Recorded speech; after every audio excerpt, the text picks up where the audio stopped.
Department of state వాళ్ళు వాళ్ళ website అయినటువంటి travel.state.gov.లో ఒక అనౌన్స్‌మెంట్‌నయితే పోస్ట్ చేశారు. అసలదేంటి? దానివల్ల ఎవరికి ఎలాంటి ఎఫెక్ట్ ఉంటదనేసి ఈ వీడియోలో షేర్ చేద్దాం అనుకుంటున్నా. సో, ఇంకెవరైనా మొదటిసారి మన ఛానెల్‌ని చూస్తుంటే తప్పకుండా సబ్స్క్రైబ్ చేసుకోండి. వీడియోకైతే లైక్ చేయండి. ఎవరికైనా యూజ్ అవుతదనుకుంటే షేర్ చేయండి. చాలామంది వీడియోస్ చూస్తున్నారు. బట్ లైక్ అయితే చేయట్లేదు. తప్పకుండా లైక్ చేయండి. కొత్తగా చూస్తుంటే సబ్స్క్రైబ్ చేసుకోండి. ఈ న్యూ ఇయర్ వరకైతే 1,00,000 సబ్స్క్రైబర్స్ అవ్వాలి అనేదుంది. సో, తప్పకుండా సబ్స్క్రైబ్ అయితే చేసుకోండి. సో, ఇంక టాపిక్‌లోకెళ్ళినట్లయితే ఈ అనౌన్స్‌మెంట్ అయితే డిసెంబర్ 3నైతే చేశారు. ఎవరైతే వీసాల మీద ఉన్నారో వాళ్ళ యొక్క సోషల్ మీడియా అకౌంట్స్‌నైతే పబ్లిక్‌గా పెట్టాలి అని చెప్పేసి. అదేంటి దీని యొక్క బ్యాక్‌గ్రౌండ్ ఏంటి అనేది చూద్దాం. Expanded screening for H one B and హెచ్-4 వీసా అప్లికెంట్స్ అని చెప్పి. అంటే ఎవరైతే హెచ్-1బీ వీసా ఆర్ హెచ్-4 వీసాలో ఉన్నారో వాళ్ళ యొక్క సోషల్ మీడియా అకౌంట్స్‌ని అంటే కొంతమంది ప్రైవేట్‌గా పెట్టుకుంటారు కదా! సో, వాటినైతే పబ్లిక్‌గా పెట్టాలి అని చెప్పి. ఇంతకు ముందు ఎఫ్ వీసా వాళ్ళు, జే వీసా అండ్ ఎం వీసా అంటే స్టూడెంట్ వీసా వాళ్ళెవరైతే ఉంటారో, వాళ్ళ యొక్క సోషల్ మీడియా అకౌంట్స్‌ని గూడా చెక్ చేస్తాము అని చెప్పారు.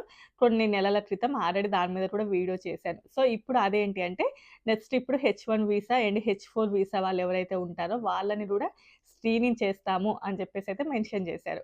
ఇది ఎప్పటినుంచి అప్లై అవుతది, ఇప్పటినుంచి అప్లై అవుతదని ఏమి గూడా చెప్పలేదు కానీ, డిసెంబర్ 15థ్ తర్వాత నుంచయితే ఈ ప్రాసెస్‌నయితే స్టార్ట్ చేస్తది స్టేట్ గవర్నమెంట్ అని చెప్పి. 15థ్ వరకే మన యొక్క సోషల్ మీడియా అకౌంట్స్‌నన్ని పబ్లిక్‌గా పెట్టాలంటే, అలా కాదు డిసెంబర్ 15థ్ తర్వాత నుంచి దీనిని గూడా కన్సిడర్ చేసుకొని, ఈ వీసా వాళ్ళయి కూడా వాళ్ళ యొక్క సోషల్ మీడియా అకౌంట్స్‌ని స్క్రీనింగ్ చేస్తది. అది గూడా స్టేట్ డిపార్ట్‌మెంట్ ఉంటది గదా! సో, అలా చేస్తది కాబట్టి, తప్పకుండా జాగ్రత్తగా ఉండాలి అని జెప్పి. అసలెందుకు దీనిని మెన్షన్ జేస్తున్నారు అంటే, కంట్రీకి సెక్యూరిటీ బేసిస్ మీద అని జెప్పి. అంటే ఇంకా మనం వ్లాగ్స్ చేయకూడదా? మనం అసలు వీడియోస్ చేయకూడదా? మనం మంచు పడ్డప్పుడు డాన్సులు చేయకూడదా? ఆటలాడొద్దా? పాటలు పాడొద్దా? ఇప్పుడంతా నడిచేది సోషల్ మీడియాలోనే కదా! అలాంటివన్నీ గూడా చేసుకోవచ్చు. వాటికేమి ప్రాబ్లమ్ లేదు కానీ, ఎవరైతే యూఎస్ గవర్నమెంట్‌కి వ్యతిరేకంగా పోస్ట్‌లు చేస్తున్నారో, అంటే యూఎస్ఏ గురించి అసలేం మాట్లాడొద్దా? మనము నోరు మూసుకొని ఖాళీగా కూర్చోవాలా? అంటే అలా కూడా కాదు. ఎవరైతే ఎక్స్‌ట్రీమ్ థాట్స్‌ని కావచ్చు, లేకపోతే ఎక్స్‌ట్రీమ్ ఐడియాలజీలను కానీ, లేకపోతే అమెరికన్ మీద థ్రెట్‌గా ఏదైనా కొన్ని గ్రూప్స్ ఉంటే వాటికి మీరు సపోర్ట్ చేయడం కానియండి, లేకపోతే అలాంటి గ్రూప్‌లలో మీరు జాయిన్ అవ్వడం కానియండి, ఇలాంటివి ఏదైనా చేస్తున్నారా లేదా అని జెప్పేసి. సో, ఇది చాలా మంచి థాట్, చాలా పాజిటివ్ అని చాలా మందికి ఉన్నటువంటి ఒపీనియన్. అండ్ ఎవరైతే ఇల్లీగల్ యాక్టివిటీస్ చేస్తున్నారో, ఇల్లీగల్‌గా యూఎస్ఏలో ఉంటున్నారో, అండ్ వాళ్ళ యొక్క వీసా స్టేటస్ అయిపోయినాక కూడా ఉంటున్నారా? లేకపోతే వాళ్ళు ఎక్కువ రోజులు యూఎస్ఏలోనే ఉంటున్నారా? లేదా బయటి కంట్రీలలో ఎక్కువ టైమ్ స్పెండ్ చేసొస్తున్నారో అవి కూడా స్క్రీనింగ్ చేసేటప్పుడు తెలుస్తదంట. సో, అది కూడా ఒకానొక రీజన్ అన్నట్లు ఇది చేయడానికి. అండ్ మెయిన్‌లీ కూడా వాళ్ళు మెన్షన్ చేసేదేంటంటే సెక్యూరిటీ కన్సర్న్‌ని బేస్ చేసుకొని ఇలా చేస్తున్నామని జెప్పి. లాస్ట్ టైము ఎఫ్-1 వీసా అంటే స్టూడెంట్ వీసాలు ఎవరైతే ఉంటారో వాళ్ళకి కూడా చేశారు గదా! సేమ్ అదే ఇప్పుడు హెచ్-1 అండ్ హెచ్-4కి అప్లై అవుతుంది.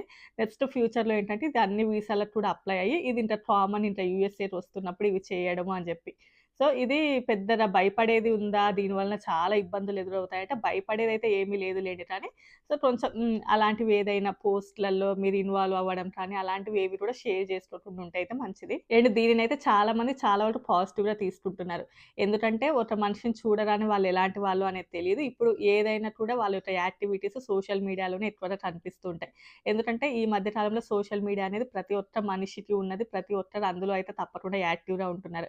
అది ఫేస్‌బుక్ కావచ్చు, ఇన్‌స్టాగ్రామ్ కానియండి, ట్విట్టర్ కావచ్చు, అండ్ యూట్యూబ్ కావచ్చు, ఇలా ఏదైనా కూడా. సో, అందులోనే ఎక్కువగా యాక్టివ్‌గా ఉంటున్నారు. అసలు వాళ్ళు చేసేటటువంటి విధానాలు ఎలా ఉంటున్నాయో తప్పకుండా తెలుసుకుంటే మంచిది అని చెప్పి. అండ్ దానిని బేస్ చేసుకొని ఏదైనా ఇల్లీగల్ యాక్టివిటీస్ ఉంటే డిపోర్ట్ చేయడాలు అలాంటివి కూడా చేసేటటువంటి ఛాన్సెస్ ఉంటాయి కాబట్టి, దీనిని చాలామంది ఏంటంటే ఇదొక మంచి పాజిటివే ఇలా చెక్ చేయడము అని చెప్పేసి. సో, ఇంకా ఫ్యూచర్‌లో మీరు డీఎస్-160 ఫార్మ్‌ని ఫిల్ చేసేటప్పుడు మీ యొక్క సోషల్ మీడియా హ్యాండిల్స్ అంటే ఏవైతే మంచిగా ప్రాపర్‌గా యూజ్ చేస్తున్నారో వాటిని తప్పకుండా మెన్షన్ చేయాల్సి ఉంటది. అండ్ ఇప్పుడు నెక్స్ట్ ఎవరైతే వీసాలకి వెళ్తూ ఉంటారో, నెక్స్ట్ ఎవరైతే ప్రాసెస్ చేపించుకుంటూ ఉంటారో వాళ్ళకి కూడా ఇది కొంచెం ఎఫెక్ట్‌నిస్తదంటే పెద్దగా అంత ఎఫెక్ట్‌నయితే ఏమి ఇవ్వదు. బట్ మనం అవన్నీ కూడా అక్కడ మెన్షన్ చేయాల్సిందుంటది. ఒకప్పుడు స్టూడెంట్స్‌కి కూడా ఇది అప్లై అయినా కూడా ఏం పేపర్‌లలో ఉన్నంత స్ట్రిక్ట్‌గా చూస్తున్నట్టునైతే బయట ఎక్కడ కూడా సర్క్యులేట్ అయితే అవ్వట్లే.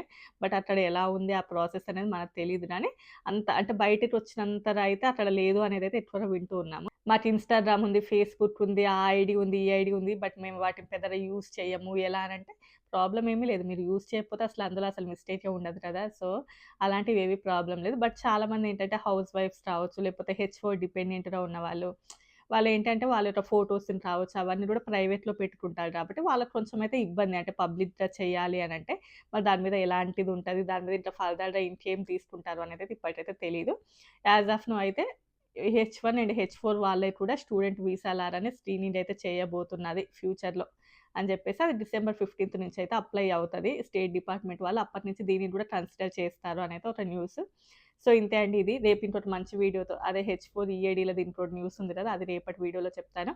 నా వీడియోస్ నచ్చితే తప్పకుండా లైక్ చేయండి, షేర్ చేయండి, సబ్స్క్రైబ్ చేసుకోండి. By by.